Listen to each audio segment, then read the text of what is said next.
Olá, pessoal, tudo bem com vocês?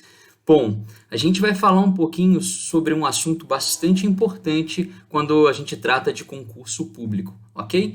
Então, o que é a inferência? Nós vamos retomar alguns conhecimentos prévios aí para a gente poder dar prosseguimento a essa matéria.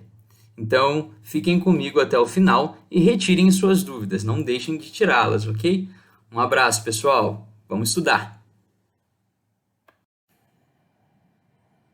Então, pessoal, o que a gente vai tratar basicamente aqui na verdade, uma forma de tricotar os conhecimentos que a gente vem trabalhando até aqui. Isso, o fenômeno da inferência, a gente trabalha o tempo todo na nossa vida, né? E nas nossas conversas, nos nossos diálogos. Dentro da escola, então, a gente trabalha em diversos momentos, seja na hora do intervalo, na conversa com um amigo, ou até mesmo aí nas interpretações dos textos literários, né? Sobretudo nas interpretações, quando nós escutamos músicas, né? Então a inferência, na verdade, ninguém vive sem. Nós precisamos inferir sempre as informações que estão explicitadas no mundo, ok? Então, é desse fenômeno da inferência que a gente vai tratar um pouquinho hoje, tão recorrente nas nossas provas, tão recorrente aí nos mais diversos concursos, tá? Bora lá então, pessoal. Para início de conversa, então, eu vou demarcar aqui o conceito de inferência, né? Então, a inferência nada mais é que esse processo mental de raciocínio que vai utilizar aquilo que está explicitado no texto, ou seja, aquilo que está dentro do corpo do texto e que eu consigo perceber, que eu vejo, né? E a partir disso, né, retirar do texto as informações que estão nas entrelinhas. Mas lembrem-se, pessoal, essas informações têm que ser plausíveis. O que significa isso? Que elas têm que ter embasamento no texto. Eu preciso comprová-la diante do texto. Senão são meros devaneios, né? Então não vão ter fundamentos. Então toda a minha inferência tem que ter fundamento e embasamento no texto. Senão é um mero devaneio. Ok, pessoal? Então, como princípio de conversa, fique claro isso, né? Inferir não é devanear, não é extrapolar o texto de modo a fazer conjecturas que não têm embasamento nenhum dentro do texto. Eu não consigo comprovar, ok? Então tem que ter uma comprovação textual e um embasamento textual para que essa minha afirmativa ela seja plausível, ok? Então, no primeiro momento, é isso. Então, observem, pessoal, essa situação, né? Vamos sair hoje, mas está chovendo muito. Nota que a resposta está chovendo, né? Ela não carrega aí explicitamente a negação. Mas ao acionar os nossos conhecimentos prévios, né, a gente percebe que a chuva ela pode ser um impeditivo para a proposta de sair, né? Então, afinal, quando chove, né, o trânsito ele fica ruim, andar debaixo da chuva é desconfortável quando a gente está arrumadinho, né? Então, além das outras problemáticas aí que vocês podem imaginar dentro do universo, né, e dentro da vivência de cada um, né? Então, pessoal, inferir é uma forma de compreender o sentido de um enunciado e utilizando dos dados presentes no texto, somados àqueles que são mais contextuais e aqueles provenientes da própria situação de emissão, entendem? Então, atentem-se a isso, pessoal. A informação, então, ela tem que ser plausível, ok? Ou seja, coerente com o que está explícito no texto, né? Então, o que nós extraímos de informação tem que ser coerente com o que está explícito no texto. Então, caso contrário, sua interpretação ela perde o fundamento que deveria ter. Então, para evitar esses devaneios, é preciso perceber se a sua interpretação de fato tem consistência. E então, sempre que tiver dúvida, volte ao texto, pessoal, para comprovar se aquilo que você está interpretando está de fato consistente, né? E se você conseguir provar, é porque está no caminho certo. E caso contrário, é preciso reler o texto com mais atenção, ok? Então, tomem cuidado aí para não extrapolar né, e não devanear, ficar no mundo da lua aí, né, diante do texto. É preciso ter comprovação nele e ser plausível. Portanto, aí quando a gente fala, né, que está chovendo muito, parece que não há uma ligação direta entre o que foi perguntado e a resposta, né? Mas se a gente for perceber, há uma coisa que está implícito, que está além, que não tem demarcação explícita no texto, né? Mas a partir do que foi exposto, eu consigo, por meio da minha vivência, da minha experiência de mundo, saber que a chuva, ela é aí um impedidor, é a negativa da proposta vamos sair hoje. Ok, pessoal? Então, em cima disso, a gente vai tratar aí o que é, na verdade, o contexto, como é que a gente pode trabalhar ele a nosso favor, ok? Bora seguir. Então, diante dos exemplos, pessoal, eu tracei aqui para vocês, né, um conceito. E aí eu vou destrinchá-lo um pouquinho com vocês, além do que está exposto aqui. Okay? Então, olha só, inferir é uma forma de compreender o sentido de um enunciado utilizando-se dos dados presentes no texto. Então, percebam comigo, pessoal, que o que é inferir? É a compreensão das entrelinhas do texto. Eu compreender o texto como um todo, ok? Então, para além dele, o seu significado real, ok? Então, prestem bastante atenção no processo de construção da inferência.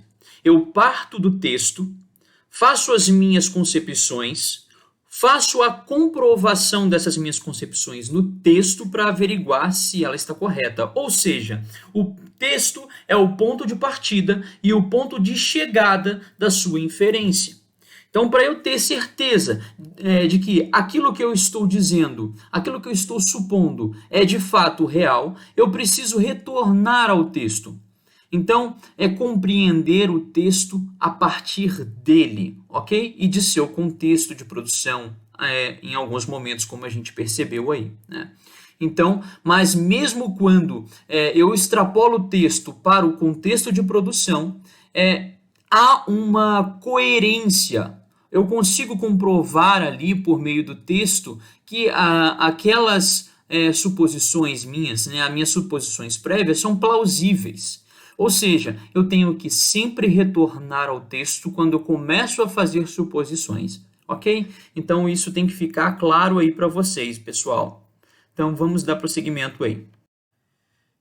Então, como vocês podem perceber, né, a gente já vem traçando até aqui uma retomada de um conhecimento, né? No caso aqui, a gente está falando de inferência, mas a inferência ela também perpassa a pressuposição, né? Então, é válido retomar esse conteúdo aqui para a gente conseguir ver de uma forma maior, né, de uma dimensão maior, o que é inferência. Então, eu falei anteriormente aqui, a pressuposição ela está na inferência, né? Então, vamos relembrar um pouquinho desse conceito, né? O que é a pressuposição? Olha aí. Então, quando a gente está em busca de informações não explícitas no enunciado, mas a partir de marcas linguísticas que estão evidentes, né, e que sustentam essas informações, nós estamos, na verdade, diante de uma pressuposição, né? Então, vejam comigo aqui, pessoal. A pressuposição, então, nada mais é que a partir de elementos explícitos no texto, né, eu consigo fazer interpretações das entrelinhas, ok? Então, mas há marcas explícitas no texto. Nós já demos alguns exemplos e nós vamos tratar aqui novamente. Olhem comigo.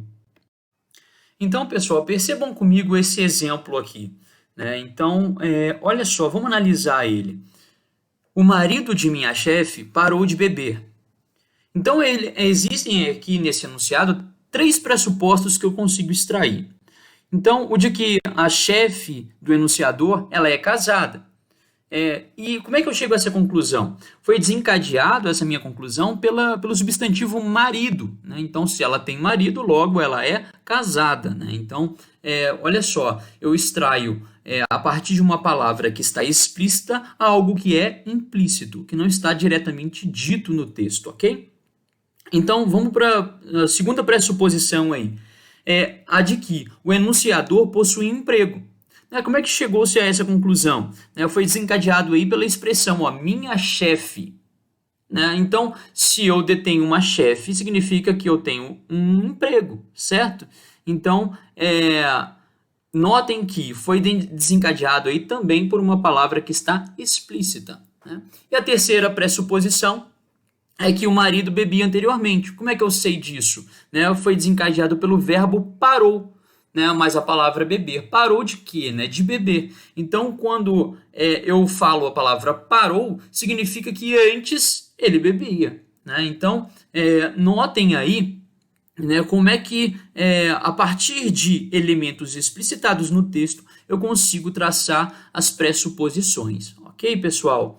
Então, bora seguir aí para a gente poder prosseguir com a matéria.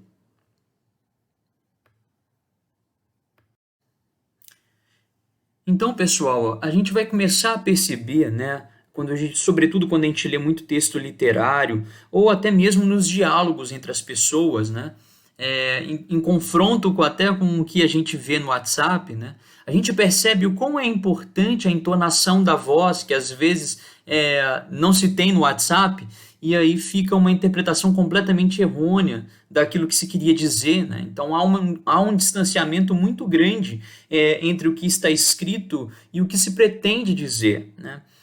Para isso, pessoal, eu destaco aqui a importância dos elementos linguísticos para a interpretação do texto. Tudo deve ser levado em consideração, até mesmo o contexto. Eu falei aqui para vocês o contexto do WhatsApp e o contexto de uma conversa real, por exemplo, são distintos. Então, para que eu consiga transmitir os meus sentimentos, eu vou utilizar de outros meios no WhatsApp para que eu consiga transmitir uma certa proximidade daquilo que seria numa conversa real, como, por exemplo, os emojis, e, enfim, alguns outros mecanismos de escrita, como aí algumas pontuações também. Então, notem que todos os elementos que compõem a situação do discurso, ela é importante para se fazer inferência. E aí eu quero apresentar aqui para vocês mais esse exemplo. Notem na minha fala que a gente consegue perceber que praticamente todo enunciado ele vai apresentar algum tipo de pressuposto, tá? São raros os que não, mas geralmente a gente consegue extrair muito pressuposto das falas que a gente tem cotidianas, já que se baseia em um conjunto de informações compartilhadas entre os interlocutores, que eu venho expondo aí para vocês. Então, quando alguém diz foi Luciano que chegou atrasado, a gente pode compreender aí que, dentre todos que fazem parte do contexto do enunciado de Luciano, alguém chegou atrasado, e esse alguém logo foi Luciano. Então, ele está dentro de um grupo, e dentro desse grupo foi ele quem chegou atrasado. Agora, se a frase fosse tão somente assim, ó, Luciano chegou atrasado, a gente ia ter a mesma informação, que Luciano chegou atrasado, porém, com uma referência mais direta, mais incisiva, sem qualquer pressuposição de que alguém tenha chegado atrasado. É simplesmente o Luciano, não faz parte de um nicho. Eu já aponto diretamente, Luciano chegou atrasado, Então, o que eu quero mostrar aqui para vocês, é que a escolha da presença ou da ausência de determinados termos linguísticos, eles são significativos para o texto, tá? Então, são importantes todo e qualquer elemento linguístico. Ok, pessoal? Então, bora seguir aqui. Então, pessoal, eu costumo dizer que na literatura, na arte, na comunicação, nada é por acaso. Todos os elementos que compõem o texto, eles trazem significado para ele, trazem sentido. Então, não pode ser descartado, ok? Então, para se fazer uma inferência, é preciso se atentar a todos os elementos que compõem o corpo do texto. Não façam devaneios, Voltem ao texto para comprovar, sim, mas lembrem-se que esses elementos que compõem esse corpo são altamente significativos. Nada é por acaso, ok, pessoal? Então eu quero frisar isso neste momento com vocês para a gente poder prosseguir aí. Pessoal, então continuando, né, o nosso aprofundamento nas inferências, a gente não pode falar de inferência sem também falar de subentendido, que também faz parte da nossa apostila da semana passada, né? Então a gente vai trazê-lo aqui à tona novamente. Então notem que as inferências, elas passam tanto pelos pressupostos quanto também pelos subentendidos, ok? Então vamos lá, pessoal. Os subentendidos, então, vão ser aquelas informações, né, que vão estar presentes aí no texto, mas de uma forma mais sutil, ok? E que dependem da percepção crítica do leitor, ok? Pois não apresentam aí uma marca linguística explicitada no texto, ok? Então, diferente do pressuposto, que tem essa marcação linguística. Já o subentendido não tem uma marcação linguística do texto. Ok? Não há uma palavra que desperte a leitura das entrelinhas, mas é o texto como um conjunto. Ok? Essas informações, então, elas são percebidas aí por meio do conhecimento de mundo nosso, ok? Aplicado ao contexto e à situação de emissão no enunciado, e não correspondem de forma alguma a algo explícito no texto, mas dentro de uma possibilidade lógica. Notem, pessoal, no caso de subentendido, não pode ser confundido aí com devaneio. Também com base no texto. É a partir dele que os subentendidos existem. Então eu não posso ignorar o texto e ficar somente nas minhas ideias, no que eu penso, no que eu acho, entendem? Então, ao falar de subentendido, por mais que não há uma marca textual explícita, não significa dizer que eu tenho de fazer devaneios sobre o texto, ok? Então, tomem muito cuidado com essa linha tênue, ok? Entre o que eu penso e o que de fato é a interpretação real do texto. Então, lembrem-se, a interpretação, a inferência, quando eu faço a inferência, eu tenho que ter embasamento do texto, mesmo que seja subentendido.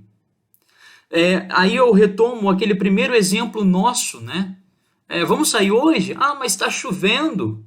Né? Notem que não há uma marcação linguística do não. Não há rejeição explícita, isso é subentendido. Eu noto que a pessoa está rejeitando o meu convite, né, por conta da chuva, por conta dos meus conhecimentos de mundo. Ok, pessoal? Então, tomem cuidado com essa linha tênue entre os devaneios e o que é subentendido. Ok? Muito obrigado. Vamos lá, vamos para a próxima. Então, pessoal, para ilustrar um pouquinho, né, o que é o subentendido, né, e como é que ele se dá no texto, na prática, eu trouxe aqui para vocês a manchete de um dos jornais aqui do nosso país. E essa manchete vem assim, olha lá. Vários professores estão abandonando o magistério. Bom, logo nessa manchete a gente percebe um fator problema. Por que os professores estão abandonando o magistério? Então, num primeiro momento antecipado, eu revisito o contexto de produção desta manchete. E aí sim eu consigo perceber algumas respostas possíveis para este problema. Então, eu estou fazendo aqui, na verdade, pegando as informações subentendidas que estão por trás, ok? Mas que não foram propriamente ditas.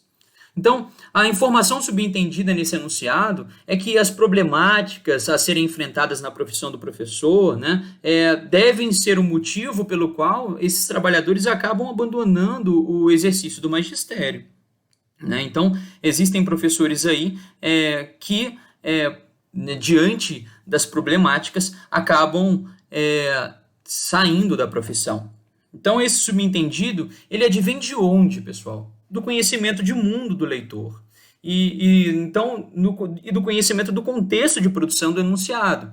Então, é plausível eu interpretar isso dessa maneira. Né? Então, no caso, esses problemas eles fariam com que os professores abandonassem, alguns professores abandonassem o magistério, né? Então perceba que, nesse caso, não há qualquer marca textual que permita a conclusão definitiva, né? Mas uma interpretação plausível, ok? Entre o que está exposto e o contexto. Então, notem que na interpretação, os subentendidos não podem ser confundidos com os devaneios, tá, pessoal? Então, eu tenho que retornar ao texto para saber se aquela minha suposição tem fundamento tanto no contexto e tanto no que foi exposto dentro do texto, ok? Então, é fundamental retornar ao que foi escrito para avaliar se o que foi depreendido é de fato plausível ou não. Ou seja, pessoal, repetindo, né, o que eu disse anteriormente, o texto é o ponto de partida da interpretação e é também o ponto de chegada. Eu preciso confirmar algumas informações dentro do contexto, no texto, para que seja plausível aquela minha informação. Ok? Então, vamos dar prosseguimento aqui, pessoal. Então, pessoal, vamos ver um outro caso aqui. Olhem só esse exemplo aqui que eu trouxe para vocês, né? Quando for para a escola, não se esqueça de levar o guarda-chuva. Então, olha só, a ideia é que o tempo ele pode estar chuvoso, né? Entretanto, não há elemento que vai comprovar aí essa nossa conclusão, né? O enunciador ele pode saber que está chovendo, imaginar que pode chover, ou ter visto até mesmo a previsão do tempo, né, indicativa de chuva. Então, pessoal, nenhuma dessas informações ela está explicitada no texto, mas elas são plausíveis diante da informação explicitada, ok? Então, para ser tomada como pressuposto, isso não serve. Por quê? Eu não tenho aqui elementos linguísticos explicitados para que eu faça essa inferência, entende? Então aqui não há pressuposto. O que eu estou fazendo aqui ao perceber essas possibilidades são os subentendidos, né? Mas eles são plausíveis diante do que foi escrito, pessoal. Então eu tenho que pensar sim, mas tenho que ver se esse meu subentendido ele é plausível. Se esse meu entendido ele é plausível diante do texto. Isso eu vou massificar bastante com vocês, tá, pessoal? Vocês têm que voltar ao texto para que consigam aí perceber se é plausível ou não, se é pertinente ou não para a interpretação do que eu estou apresentando, do que foi apresentado, ok? Então, lembrem-se, pessoal, nem tudo pode, né? Humberto Eco, ele se arrependeu gravemente de ter feito um livro chamado A Obra Aberta, né? Nesse livro, ele fala que as interpretações elas são subjetivas, ou seja, ela pertence ao leitor. Então, ela é interessante para o leitor e ponto. E não é bem assim. Senão, toda conversa ia ser um pandemônio danado, né? Lembrem-se disso. Né? E nem tudo é possível ser interpretado diante daquilo que a gente fala. Deve ser avaliado o que é plausível ou não dentro do que foi falado. Né? Então, tome muito cuidado, né? E depois o Humberto Eco ele refez, né, a sua teoria, fez outro livro consertando essa teoria dele, ok? Então, não cometam o mesmo engano, tá? A interpretação não perpassa somente o campo da subjetividade. É meu pensamento, sim, mas diante do que foi dito pelo outro. Eu tenho que levar em consideração o que o outro disse, para saber se o que eu penso está adequado ou não. Entendem agora? Então tomem muito cuidado. Então, na hora da interpretação, reconsultem, retomem o texto. É o ponto de partida e o ponto de chegada. Ok, pessoal? Então, pessoal, para a gente concluir aqui, né, diante de tudo que foi exposto semana passada e nesta semana, na aula de hoje sobre pressuposto e subentendido, eu fiz aqui para vocês um conceito do que é a inferência, então, de fato. Então, o que é inferir? É a capacidade de se extrair do texto informações não ditas por meio de elementos linguísticos que as confirmem, que é o caso das pressuposições, né, que a gente viu, ou por meio de informações presentes no contexto em combinação com o conhecimento de mundo prévio do leitor, que são os subentendidos, né? Então, pessoal, mas lembrem-se, tem que retomar ao texto, tem que ser plausível com o texto, tem que ter confirmação no texto. Lembrem-se, o texto é o ponto de partida e o ponto de chegada da interpretação. Eu preciso confirmar aquelas informações que eu supus, né, para ver se elas de fato são plausíveis mediante ao corpus do texto. Se assim não for, é válido para a gente. Os devaneios eles são interessantes numa conversa aleatória, né? Enfim, nas conversas de corredores que a gente tem, nos nossos achados sobre o texto. Isso é muito bom, é gostoso até devanear sobre o texto. Mas quando nós traçamos a interpretação, nós falamos da interpretação, ela não é escancarada, pessoal, ela é fechada. E fechada em que nicho? No corpus do texto. Okay? Então, se eu não encontro a lógica daquilo que eu raciocino sobre o texto dentro dele, não é válido para a gente, é um mero devaneio. Ok? Então, diante do que foi exposto, eu agradeço a vocês aí pela paciência e nós ficamos aí a semana que vem no aprofundamento mediante a textos literários. Ok, pessoal? Do mais, qualquer dúvida, procurem a gente nos canais de informação que a gente tem disponível, que é o AVA, né? Enfim, nosso Instagram, @letrasetintas, né? E pelo e-mail também, né? Vocês podem continuar enviando aí para a gente as suas redações, sandrogmendes@yahoo.com.br. Do mais, pessoal, muito obrigado pela atenção e tenham todos aí um bom e excelente estudo. Foco, pessoal, foco, força e fé. Obrigado, até a próxima.